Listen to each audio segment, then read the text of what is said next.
Amigos, quiero que vean este video y que lo observen y razonen. Ahí ve el video.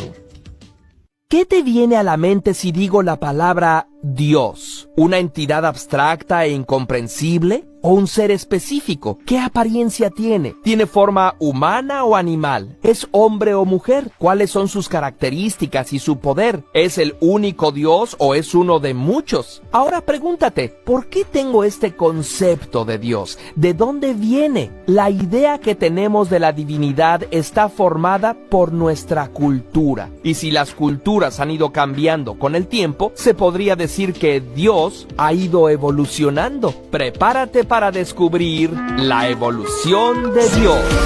Casi todas las sociedades humanas han concebido seres espirituales que de alguna manera influyen en nuestra vida. Pero, ¿por qué? ¿Estas ideas cumplen algún propósito? En su libro Clarity, Daniel San Martín propone una explicación basada en las propuestas de varios autores. Por ejemplo, para el psicólogo Paul Bloom, Dios tiene su origen en la teoría de la mente, la capacidad que tenemos como individuos de atribuirle pensamientos e intenciones a los demás. Si yo camino es porque así lo deseo, por lo tanto, si veo a otra persona moverse, también debe tener una mente como la mía. Y si ya no se mueve, es que esa mente, ese espíritu, abandonó el cuerpo. Bloom llama dualismo a esa creencia de que cuerpo y espíritu son cosas diferentes y que esa alma puede sobrevivir aún sin el cuerpo. Y si eso es válido para las personas, también deben tener mente los animales, las plantas e incluso los ríos, las nubes, el sol y otros objetos. Justin Barrett llama detección de agentes a este fenómeno. Mira esta pequeña animación similar a la usada en un experimento que se realizó en 1944.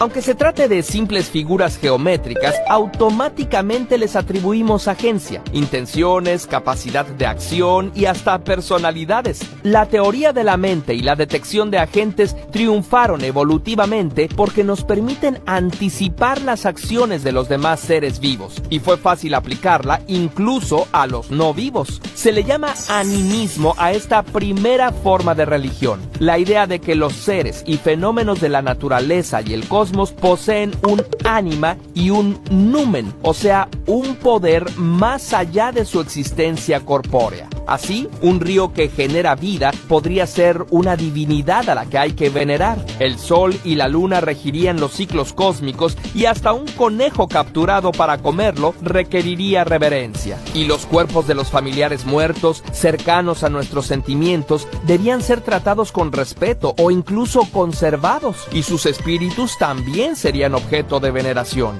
¿A dónde se iban las almas? En este momento surge la idea de un más allá y de que ciertas personas, quizá neurológicamente atípicas, eran capaces de conectar con ese mundo de los espíritus humanos y animales. A estas personas se les llama chamanes y a esta forma de religión, chamanismo. También surge en esta etapa el culto a los antepasados, sobre todo a aquellos y aquellas que fueron importantes por su legado. Después de varias generaciones, algunos de estos ancestros pudieron volverse figuras míticas, incluso mezclándose con los poderes animales o naturales. Anoche el abuelo venado me habló, diría un chamán. Sin historia escrita, es muy difícil saber con precisión cuál fue la primera divinidad. En algún momento del Paleolítico, la gente se empezó a preguntar ¿quién creó el mundo? ¿De dónde salió? Por mucho tiempo los seres humanos solo representaron animales en su arte, pero hace 30.000 años se empezaron a representar formas humanas. Como muchas de las figuras más antiguas encontradas son de mujeres de formas exuberantes, existe la hipótesis de que las primeras divinidades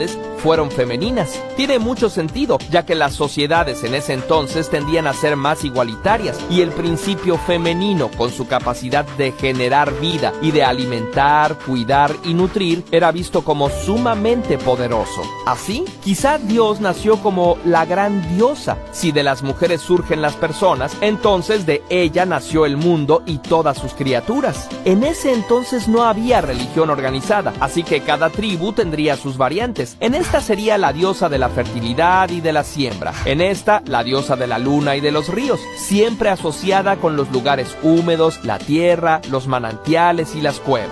Se piensa que diosas como la cananea Astarte, la babilonia Ishtar o la griega Demeter y la romana Ceres son descendientes de la gran diosa. Incluso la diosa china Guanyin y la Virgen María conservan atributos de este arquetipo, su papel maternal como protectoras y su asociación con cuevas, como la aparición de la Virgen de Fátima. Pero volvamos a la Edad de Piedra. Se ha probado que el cerebro humano tiene capacidad para convivir en comunidades de hasta 150 personas, pero el culto a ancestros y divinidades comunes permitió la cooperación entre las sociedades humanas. Ya no estaban unidas solo por el parentesco, sino por mitos y rituales compartidos. Se sabe que los sacerdotes o sacerdotisas de diferentes tribus se reunían para compartir sus visiones y ritos. Esto permitió que las comunidades crecieran y se formaran las primeras ciudades con población considerable hace unos 10.000 años.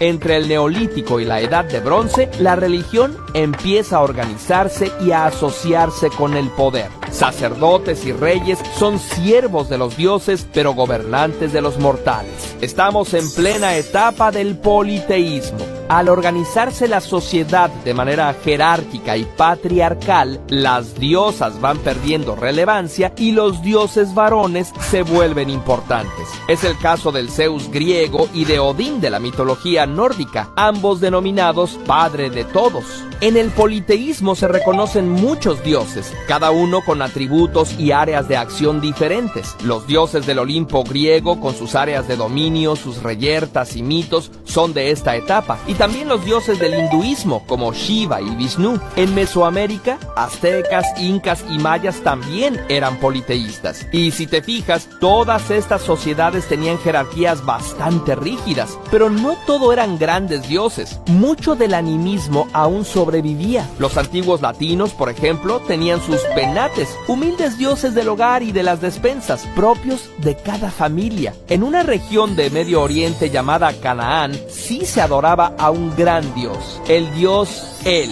padre y jefe de otros 77 dioses. En esa región vivieron los primeros hebreos, que también adoraban al dios El junto con otros dioses como Baal. Al parecer se concentraron en uno de los nombres de El, Yahweh, el que sopla. Poco a poco empezaron a hacer una distinción entre su Yahvé y él, el dios original. Al principio los hebreos eran enoteístas, creían que los demás dioses también eran dignos de adorarse, pero no eran tan buenos como el suyo, y luego se hicieron monolatristas. El suyo era el único dios digno de adoración. El judaísmo fue influido por dos religiones: el culto a Atón, el dios solar que el faraón egipcio Akenatón afirmaba que era el único dios, y el zoroastrismo, religión de la antigua Persia que adoraba a Ahura Mazda, el dios creador que otorgaba premios y castigos según como te hubieras portado en la vida y que tenía a sus órdenes ejércitos de ángeles. La noción de un espíritu que encarnaba el mal, enemigo de Dios, y de que un día vendría un Mesías y habría un juicio final, también son zoroastrianas. El judaísmo así entró en la etapa monoteísta, afirmando que el suyo era el único Dios verdadero, al grado de juzgar como idólatras a quienes adoraban a otros dioses y hacerles la guerra. Del judaísmo surgen las otras dos grandes religiones monoteístas. Primero, el cristianismo, con influencia del mitraísmo y el gnosticismo, y después el islam. Ambos se expanden por el mundo. El cristianismo recibe mucha influencia de los filósofos griegos, especialmente Platón y Aristóteles, y buena parte de la imagen del cielo y de Dios que tenemos actualmente proviene de esas fuentes. El cristianismo se separa en el occidental y el oriental, y finalmente el occidental se divide en catolicismo y una variedad de denominaciones protestantes.